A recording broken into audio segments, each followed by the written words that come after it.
उस वक़्त मुझे लगने लग गया था कि जिस्म में कफ़स है जिसके अंदर मैं कैद हूँ, क्योंकि हिल तो वो सकता नहीं है। जिस्म का वो हिस्सा मफ़लूज हो चुका है। मेरी आँखों से मुसलसल आँसू रवाँ हैं क्योंकि आँख झपक नहीं सकता। अब उस तकलीफ़ में जब इंसान को पता भी नहीं चल रहा कि वो ठीक होगा या नहीं, और उसके बाद उनको ये एहसास होता है कि हमने ज़िंदगी ज़ाया कर दी है, हमारे हाथ में जो वक़्त था, हमने उसको ज़ाया कर दिया है। बिस्मिल्लाहिर्रहमानिर्रहीम।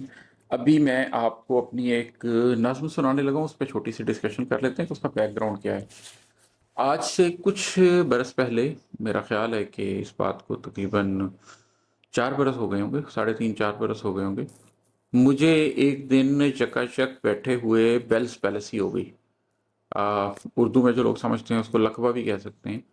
और I was sitting fine in my home and suddenly एकदम मुझे ये एहसास हुआ कि मेरी आँख में खिंचाव पैदा हो रहा है और मेरा चेहरा कुछ एक तरफ से मूव नहीं कर रहा। मैंने शीशे के सामने जाके देखा है, तो मुझे एक बड़ी खौफ़नाक किस्म की शक्ल नज़र आई, क्योंकि मेरा एक चेहरा एक तरफ से बहुत ज़्यादा लटक चुका था। मेरी एक तरफ से आँख इतनी ज़्यादा खुल चुकी हुई थी कि वो सब कुछ ल एक अजीब हालत हुई हुई थी, और ये सारी स्किन खींच के नीचे आई हुई थी।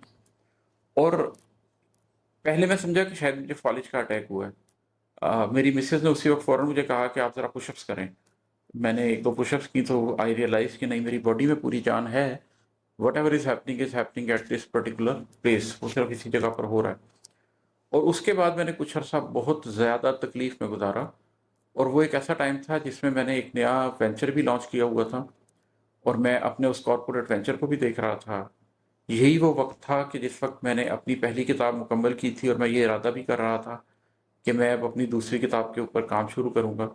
और उसके बीच में नहायत मसरूफ़ दिन और नहायत मसरूफ़ रातों के बीच में मुझे ये बीमारी आ गई, और ना तो उस वक़्त मैं इस पोज़ीशन में था कि मैं अपनी दिन की मसरूफ़ियात को टाल सकता, और ना मैं इस पोज़ीशन में था कि मैं अपनी रात की मसरूफ़ियात को टाल सकता।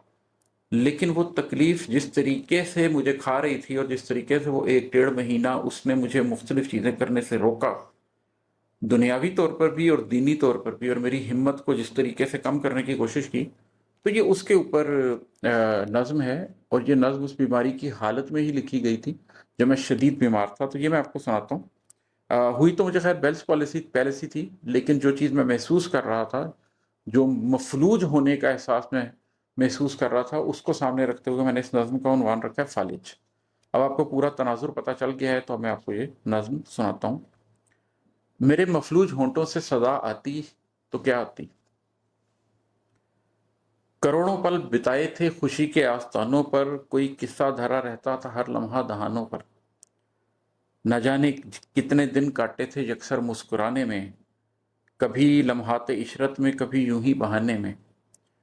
मेरे दांतों की ज़ेबाइश ने कितनी साअतें पाईं, मेरी पलकों में कितने साल तक खुशियां नजर आईं। न जाने कितने बरसों तक हंसा हूँ खिल खिला कर मैं, न जाने कितने सालों से मिला हूँ सर उठाकर मैं। मेरे गालों की गोलाई नुमायां से नुमायां तर, गमे दौरां की पसपाई गुरेजा से गुरेजा तक। जमी की गोद में गोया मुझे ही खास जोबन था, मुकद्दर के उफक पर जिस तरह एक मैं ही रोशन था। अब ये देखिए कि ये सारी बातें उस वक्त हैं जब मुझे ये याद आ रहा है कि हंसना और मुस्कुराना कितना आसान था। उस तकलीफ में मैं मुस्कुरा नहीं सकता था, क्योंकि मेरा आधा आधा चेहरा तो मुस्कुराने के लिए तैयार था, मगर बाकी आधे चेहरे के मसल्स मुस्कुराने के लिए तैयार नहीं थे। जो मैं कह रहा हूँ कि मेरे दांतों की ज़ेबाइश ने कितनी साहतें पाई, मैं खुलकर अपने दांतों को ऐसे भी नहीं कह सकता था कि जैसे मैं मुस्कुरा रहा हूँ, इसलिए कि मेरे ये एक तरफ के मुकम्मल तौर पे दांत लटक चुके थे।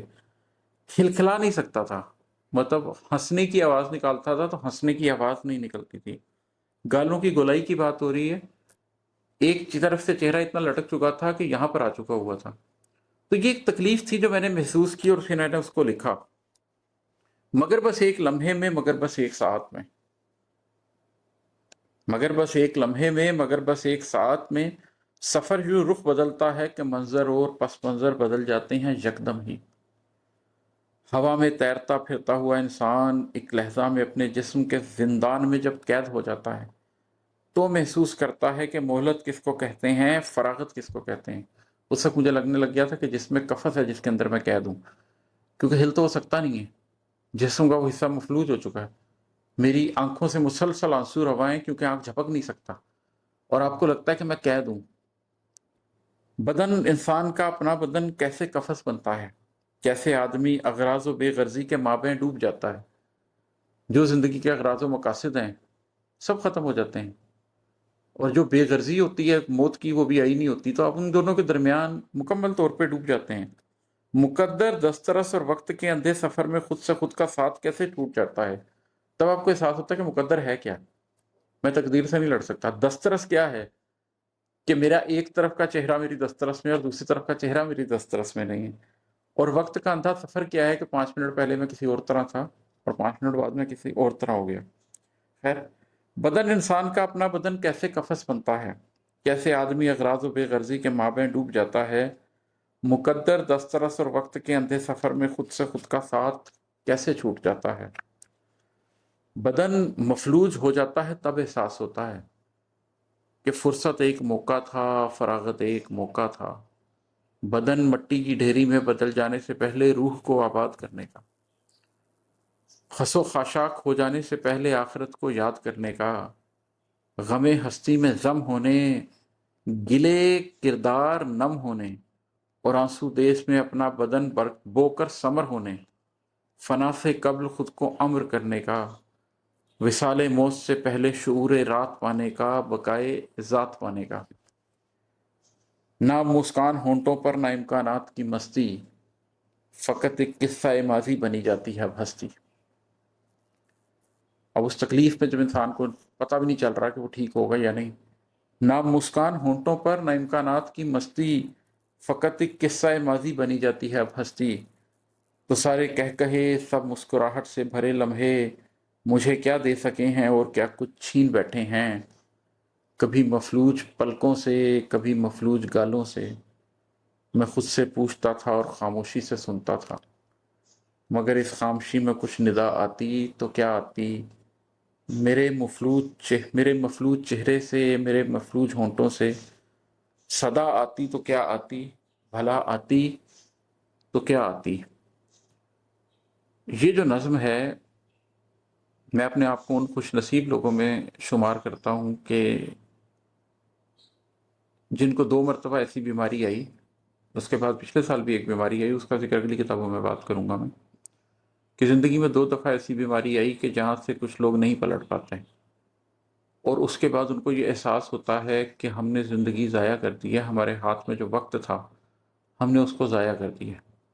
نبی کریم صلی اللہ علیہ وسلم نے خاص طور پر تلقین فرمائی ہے کہ جن چیزوں کی قدر کرنی چاہیے دوسری چیزوں سے پہلے، ان میں ایک جوانی ہے جس کی بڑھاپے سے پہلے قدر ہونی چاہیے، اور ایک صحت ہے جس کی بیماری سے پہلے قدر ہونی چاہیے۔ بہت سے لوگ ہیں جو اس جگہ تک جاتے ہیں اور اس کے بعد ان کو دوبارہ موقع نہیں ملتا، ان کو یہ احساس زندگی کے آخر میں ہوتا ہے، مگر مجھے اللہ تعالیٰ 2 مرتبہ دہانے تک لے کر گئے اور واپس لے آئے تاکہ مجھے زندگی کی معنویت سمجھ آ جائے، مجھے یہ احساس ہو جائے کہ زندگی کی حقیقت کیا ہے۔ تھیوری میں تو احساس بہت پہلے ہو گیا تھا، 13-14 سال سے لوگوں کو بتا رہا ہوں، لیکن پھر جب عملی طور پر بھی میں نے یہ دیکھا کہ جب میں اس موقع پر پہنچ گیا اور جب میں غم کے اس سٹیج پہ پہنچ گیا اور جب میں نے تکلیف کو اتنے قریب سے، بیماری کو اتنے قریب سے دیکھ لیا، تو اس کے بعد بھی جب میری سوچ وہی رہی، میرے جذبے وہی رہے، اور مجھے یہ احساس ہوا کہ گزرتے لمحوں میں جو نہیں کر سکا اگلے لمحوں میں وہ بھی کرنا ہے، تو اس سے ایک گوناگوں سکون بھی حاصل ہوتا ہے، ایک کمفرٹ بھی حاصل ہوتی ہے۔ تو اس بیماری نے مجھے بہت کچھ دیا، میری سمت تو متعین تھی لیکن میری رفتار میں اضافہ کیا، تو الحمدللہ کہ اس نے مجھے بیماری بھی دی تو اس انداز میں دی کہ اس سے میرے لیے کوئی نہ کوئی خیر برآمد ہو گئی۔ تو یہ ایک نظم تھی جو اس کانٹیکس کے ساتھ تھی اور اس کا عنوان تھا فالج۔